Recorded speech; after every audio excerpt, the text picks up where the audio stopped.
বন্ধুরা, পাওয়ার ভিডিও চ্যানেলে তোমাদের সকলকে স্বাগত জানাই। মিসলেনিয়াস এক্সাম 2018 প্রশ্ন নিয়ে আজকে আমি আলোচনা করবো তোমাদের সাথে।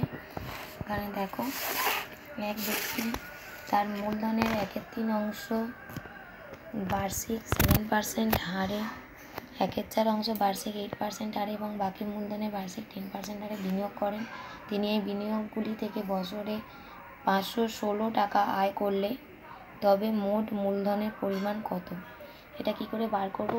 প্রথমে আমি কি করব, প্রথমে যে মূলধনগুলো যে অংশগুলো দিয়েছে সে তাহলে বাকি মূলধনটা বার করে নেবো। 1/3 অংশ দিয়েছে বার্ষিক 7% হারে, আরেকটা দিয়েছে 1/4 অংশ, দুটো যোগ করব।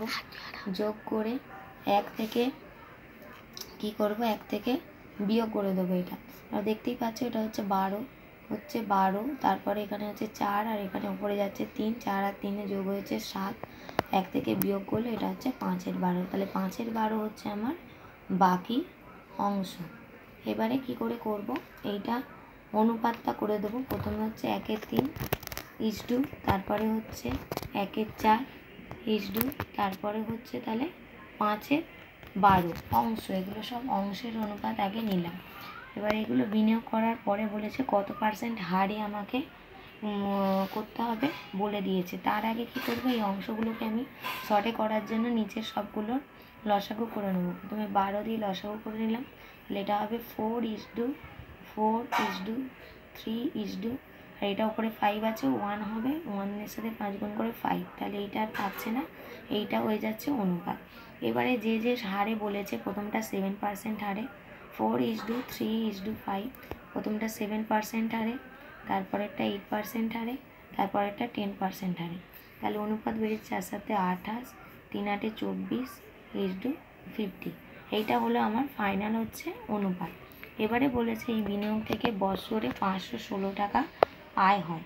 516 টাকা যদি আয় হয় তাহলে আমার আর কত এটা থাকবে।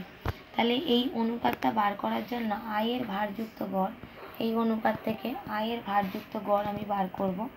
তার জন্য আমার কি হচ্ছে, এই যে 4, 3, 5কে আমি রেখেছি, মানে মেন যেটা এটা যোগ হয়ে নিচে আসবে, মানে আয়ের ভারযুক্ত গড় হবে, আয়ের ভারযুক্ত গড় যখন আমি লিখব তখন 4 × 7:3 × 8:10 × 5, আর নিচে হচ্ছে আমার 4 + 3 + 5, মানে টোটালি আসবে ওপরের এইগুলি 3টে যোগ হয়ে সেটা বাই 12। 4 আর 12, 2 হাতে রইল 1, 2 হাতে রইল 1, আর তারপরে 1 যদি 4, 5, 10, 102/12 সমান এখান থেকে আসছে 17/2%। এবার এটা মূলধনের পার্সেন্ট বেরিয়ে গেল। এবার 17/2% সমান দিয়েছে আমার অঙ্কে, দিয়ে দিয়েছে 516 টাকা আয়। তাহলে 516 টাকা যদি আয় হয় তাহলে এইটা সমান 561 টাকা। 561 টাকা যদি হয় তাহলে মোট মূলধনটা বার করতে গেলে আমাকে 561-র সাথে এটা গুণ হয়ে যাবে 2-17, যেহেতু পার্সেন্ট আছে পার্সেন্ট চিহ্নের জন্য 100 গুণ হবে। তাহলে এখান থেকে তো আমরা ক্যালকুলেশন করলে 6600 টাকা। এখানে অপশান এ হচ্ছে এখানে উত্তর হবে। অপশান এ হচ্ছে এখানে উত্তর হবে। পরের অঙ্কটা, একটি ট্রেন বর্ধমান থেকে হাওড়া 6 ঘন্টায় যায়, অপর একটি ট্রেন হাওড়া থেকে বর্ধমানে 4 ঘন্টায় যায়। ট্রেন দুটি সকাল 7টার সময় পরস্পরের অভিমুখে যাত্রা শুরু করলে কটার সময় তারা পরস্পরের সহিত মিলিত হবে?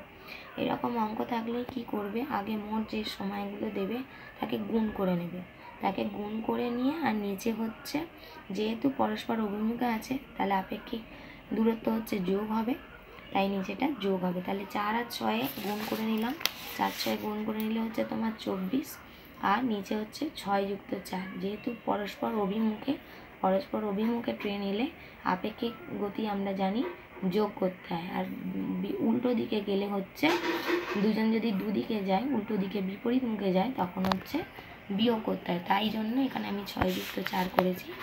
এবং 24 এটা হচ্ছে 10, তাহলে এখান থেকে বেরিয়ে যাচ্ছে তোমার, কাটাকাটি করছি, 2 দিয়ে কাটি যদি 5, আর এটা হচ্ছে তোমার 2 দিয়ে কাটলে 12, 12 5 মানে 2 পূর্ণ 2 এর 5, 10, 12 5, 2 পূর্ণ 2 এর 5, 2 পূর্ণ 2 এর 5 ঘন্টা বেরোলো। এবার এরকম ঘন্টা অপশানেতে এখানে দিয়ে দিয়েছে যে 7টার সময় পরস্পর, 7টার সময়, সকাল 7টার সময় তারা শুরু করেছে, একজন অন্যজনের দিকে আসাটা শুরু করেছে, তাহলে এত ঘন্টা পর তারা আবার কী হবে, তাদের পরস্পরের সহিত মিলিত হবে।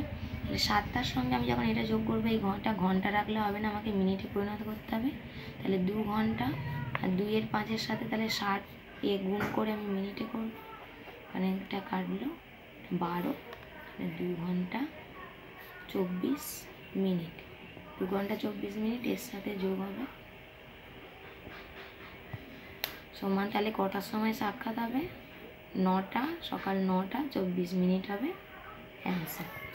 পরের অঙ্কটা দেখো, অজয় তরুণ অপেক্ষা যত বছরের বড়, বিজয় অপেক্ষা ঠিক তত বছরের ছোট। বিজয় ও তরুণের বয়সের সমষ্টি 48 বছর হলে অজয়ের বয়স কত? তাহলে অজয়ের বয়স হচ্ছে